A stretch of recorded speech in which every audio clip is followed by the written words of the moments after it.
ہم سب جانتے ہیں کہ اس دنیا میں مرد و عورت کے جنس کے علاوہ ایک تیسری جنس بھی پائی جاتی ہے، جسے اردو میں خواجہ سرح، ہجڑا، کہسر زنخہ، جبکہ عربی میں اسے مخنوس کہا جاتا ہے۔ اب سوال یہ پیدا ہوتا ہے کہ اللہ نے قرآن کریم میں اشرف المخلوقات میں شامل اس تیسرے جنس کو کیوں مخاطب نہ کیا؟ شادی شدہ جوڑے ایسی کون سی غلطیاں کرتے ہیں کہ ان کے ہاں خواجہ سرح پیدا ہو جاتے ہیں؟ کیا خواجہ سرح سے اسلام میں شادی کی اجازت دی گئی ہے؟ آئے چلتے ہیں پہلے سوال کے جواب کی طرف۔ بے شک اللہ پاک ہے ساری کائنات کا مالک و خالق ہے، پھر ایسے کیسے ہو سکتا ہے کہ وہ اپنی مخلوق میں اس تیسرے جنس کا ذکر نظر انداز کر دے؟ یہ ایک محض غلط فہمی ہو کہ مذہبی اور معاشرتی اکابرین نے ہمارے اندر پیدا کی ہوئی ہے۔ آئے اس مسئلے کے لیے مشہور سائنسدان ہیری کلینفیلٹر کی تھیوری کو دیکھتے ہیں۔ اس نے ایک بیماری دریافت کی جس کا نام اس نے اپنے نام پر کلینفیلٹر سنڈروم رکھا۔ اس کے مطابق عورت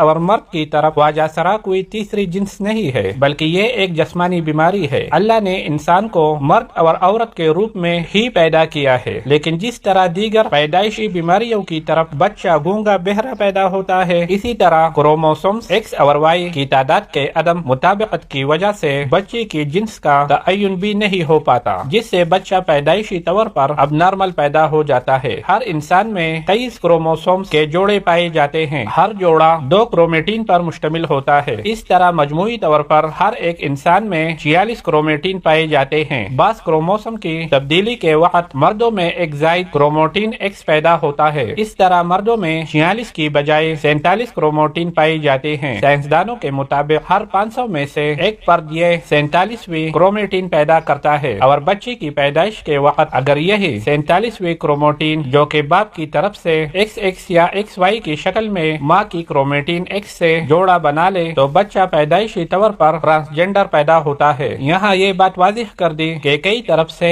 ہر صورت میں ایک ہی کروموٹین ایکس آتا ہے، جبکہ باپ کی طرف سے ایکس اور وائی دونوں میں ایک ہی آتا ہے، لیکن اگر بدقسمتی سے باپ کی طرف ماں کو دونوں ایکس اور وائی کروموٹین مل جائے تو پھر وہ ماں کے ایکس کے ساتھ مل کر ایسا بچہ پیدا کرتے ہیں جس کی ساری زندگی کی سزا بچے اور ماں کو دی جاتی ہے، جبکہ یہ تحفہ باپ کا ہوتا ہے۔ لیکن اسلامی نقطہ نظر سے امام ابو الفرح توسی کتاب تحریم الفوحش میں حضرت ابن عباس سے روایات نقل کرتے ہیں کہ حضرت عباس نے فرمایا ہجڑے جنات کی اولاد میں سے ہیں۔ کسی نے حضرت عباس سے دریافت کیا کہ یہ کیسے ہو سکتا ہے، تو آپ نے فرمایا کہ اللہ اور اس کے رسول صلی اللہ علیہ وآلہ وسلم نے آدمی کو حالات حیض میں بیوی سے مباشرت کرنے سے منع کیا۔ جب آدمی حالات حیض میں بیوی کے پاس آتا ہے تو شیطان عورت کی طرف آدمی سے پہلے پہنچ جاتا ہے، اسی لیے ہماری نبی صلی اللہ علیہ وآلہ وسلم نے فرمایا جب تم میں سے کوئی اپنی بیوی کے پاس جائے تو پہلے دعا پڑھ لیا کرے، اور وہ دعا ہے اللہ تعالیٰ کے نام کی مدد سے اے اللہ ہمیں شیطان سے محفوظ رکھے اور ہماری اولاد کو بھی شیطان کے شر سے محفوظ فرما، تو اس طرح شیطان انسان کو کوئی نقصان نہ کر سکتا۔ قرآن کریم کی سورہ الشوری میں اللہ اپنی حکمت بیان کرتے ہوئے ارشاد کرتا ہے بے شک آسمان و زمین کی حکومت اللہ ہی کی ہے، وہ جو چاہتا ہے کرتا ہے، جسے چاہتا ہے بیٹا عطا کرتا ہے، جسے چاہتا بیٹیاں عطا کرتا ہے، اور جیسے چاہتا ہے ملا جلا کر عطا کرتا ہے، جیسے چاہتا ہے بے اولاد رکھتا ہے، وہ تو جاننے والا اور قدرت والا ہے۔ ہمارا یہ ایمان ہے کہ اللہ ہر چیز کا مالک ہے، وہ جو چاہتا ہے کرتا ہے، کسی پر ظلم نہیں کرتا۔ آئے اب تیسری سوال کا جواب دیتے ہیں کہ ہجڑے سے شادی کی جا سکتی ہے یا نہیں۔ بات یہ ہے کہ ہجڑے کوئی الگ مخلوق نہیں بلکہ وہ بھی انسان ہی ہے۔ خلقی اوصاف کے اعتبار سے ان میں بعض مردانہ اوصاف سے محروم ہوتے ہیں اور بعض زنانہ اوصاف سے۔ یہ انسان کی تخلیق کے وہ عیب ہیں جو اللہ نے ان میں ایسی ہی رکھی ہیں، جیسے ہم بعض لوگوں کو انسانی اعضاء سے معذور پاتے ہیں۔ یہ نقائص امتحان کے لیے انسان میں رکھی جاتی ہیں۔ ایک انسان جو کہ معذور ہونے کے باوجود کامل عقل شعور رکھتا ہے تو اس کا امتحان صبر کا امتحان ہے۔ مشکل یعنی جس شخص میں مرد و عورت کی علامات بالکل مساوی برابر ہو،